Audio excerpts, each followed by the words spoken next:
ദൈവം എന്നെ നിയന്ത്രിക്കണമെന്ന് പ്രാർത്ഥിക്കണം.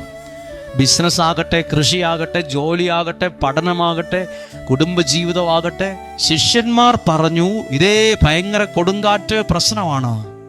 അപ്പോൾ മുതൽ യേശു അതിനെ നിയന്ത്രിക്കാൻ തുടങ്ങി.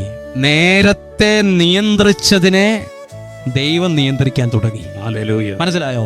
കാറ്റാണ് അവരെ നിയന്ത്രിച്ചത്, കാറ്റിനെ ദൈവം നിയന്ത്രിക്കാൻ തുടങ്ങി. ആമേൻ. വലിയ തിരമാലയാണ് അവരെ നിയന്ത്രിച്ചത്. അപ്പോഴാണ് ഇങ്ങനെ മറിയാനൊക്കെ തുടങ്ങിയത്. നിന്നെ തകർക്കാൻ ശ്രമിക്കുന്നതിനെ യേശു നിയന്ത്രിക്കും, വരച്ച വരെ നിർത്തും. ഹല്ലേലൂയ. നിനക്കൊരു ഉപദ്രവവും വരുത്താതെ. അതായത് ശിഷ്യന്മാർ ചോദിച്ചത്, അയ്യോ കാറ്റും കടലും പോലും ഇവൻ പറഞ്ഞത് കേട്ട് മാറിപ്പോയല്ലോ, ഇതെങ്ങനെ സംഭവിച്ചു?